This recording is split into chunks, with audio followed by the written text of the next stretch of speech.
ബദറിൽ പോകുമ്പോൾ അവിടെ നമ്മൾ തിരയുന്ന ഒരു സ്ഥലമാണ് കിണർ എവിടെയാണെന്നുള്ളത്. ഏതാ കിണർ? അബൂജാലിനൊക്കെ കുടിച്ച് കൊണ്ടുപോയിട്ട കിണർ, ഏതാളെ പിടിച്ച് കൊണ്ടുപോയിട്ട കിണർ, ആ കിണർ എവിടെയെന്ന് ചോദിക്കും. അപ്പോൾ അവിടെ ഇങ്ങനെ ഓരോ ഊഹങ്ങളൊക്കെ പറയുന്നുണ്ട്. ഇതിലിപ്പോൾ ആ കിണറൊന്നും ഇവിടെ അല്ല. അപ്പോൾ എന്താണ് ആ കിണർ? ആ ജഡങ്ങളൊക്കെ അവിടെ കൊണ്ടുപോയിട്ട് പിറ്റേന്ന് നിന്നിട്ട് റസൂൽ അവരോട് ഇങ്ങനെ ചോദിച്ചു, എങ്ങനെ ഉണ്ട് ഇപ്പം എന്ന്? എൻ്റെ റബ്ബ് എന്നോട് ചെയ്ത വയതൊക്കെ റബ്ബ് സാക്ഷാത്കരിച്ച് തന്നു, സഹായിക്കുന്ന സഹായമൊക്കെ തന്നു, നിങ്ങളത് എങ്ങനെ ഉണ്ടെന്ന് ചോദിച്ചു. അപ്പോൾ ഉമറുൽ ഫാറൂഖ് റളിയല്ലാഹു അൻഹു ഈ ശവങ്ങളോടാണോ നബി അങ്ങ് സംസാരിക്കണത്?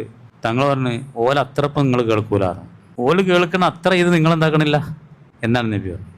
മടക്കും എന്നും പറയുന്നുണ്ട്, മടക്കൂല എന്ന്. രണ്ടും ബഹുമാനപ്പെട്ട ഇമാമിങ്ങളും ഹദീസിൽ മടക്കും എന്നൊക്കെ പറയും. നിങ്ങൾപ്പെട്ട ഒരാൾ നിങ്ങളെ സഹോദരൻ്റെ ഖബറിൽ ചെന്നാൽ അറിയാതിരിക്കൂല, സലാം പറഞ്ഞാൽ മടക്കാതിരിക്കൂല എന്നൊക്കെ ഹദീസുണ്ട്. ഇപ്പോൾ ഫത്താവൽ കുബറിയിൽ തന്നെ 2 ഫത്വയും ഞാൻ കണ്ടിട്ടുണ്ട്, മടക്കൂല എന്നുള്ളൂ.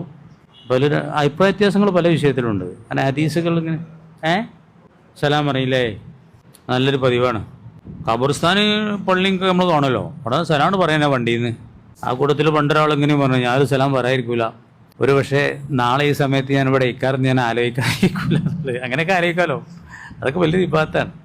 എല്ലാ ഖബർസ്ഥാനിലും ഇപ്പോൾ എഴുതിയേക്കലാണ് അക്സറു മിൻ ദിക്രി ഹാദിമിൽ ലദാത്തിൽ മൗത്ത്, എല്ലാ രസങ്ങളും മുറിച്ച് കളയുന്ന മരണത്തെ അധികമായി ഓർത്തോളി.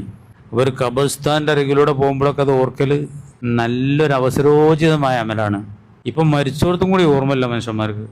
മരിച്ചോടത്തും അവിടെ പിന്നെ റീലെടുക്കലും എന്താ പറയുക, വലിയ പരിപാടിയൊക്കെ വളരെ. ഇന്നാളെ ആ ചങ്ങായി ചന്തു ചൂടായില്ലേ, ചന്തുവിനൊന്നും മമ്മൂട്ടിയൊക്കെ അറിയില്ലേക്കാരോ. എനിക്ക് പിന്നെ എല്ലാ ആളുകളെ അറിയാം. കുറേയൊക്കെ ചന്തു പറഞ്ഞാൽ ആരാ നോക്കുകയാണല്ലേ, ചന്തു ഇവിടെ നിങ്ങളങ്ങനെ റീലെടുക്കേണ്ടതാണ്. അച്ഛങ്ങനെ മരിച്ചെടുത്തോടത്തേ ചന്തുവിനെ ശരി എന്നാണ് പിന്നെ ഞാൻ കണ്ടത്. ചന്തു അതൊന്നും ഉഷാറാക്കിയതാണെന്ന് വേറെ ആൾ. കുഞ്ഞാലിക്ക് ചന്തുവിനെ മനസ്സിലായിട്ടില്ല. അതൊന്നും മനസ്സിലായിക്കൊള്ളുന്നില്ല. അന്ന് എന്തായാലും ഖബറിൽ ചോദിക്കുമല്ലോ ചന്തു ആരേനി. നമുക്ക് ഈ വേണ്ടാത്ത ആളുകളൊക്കെ ആയിട്ട് അറിയും, പരിചയമാണ്. നിങ്ങൾ ചോദിച്ചോളൂ. അങ്ങനെ തൊടേണ്ട യാതൊരു ആവശ്യവും ഇല്ല. അങ്ങനൊന്നും കിട്ടാതെ പറഞ്ഞിട്ടില്ല. പാപ്പാൻ അങ്ങനെ തൊട്ടന്മാർക്കാണ് ചിലർക്ക്. ഇപ്പൊ സോക്കട ആകുമ്പോൾ രോഗിനും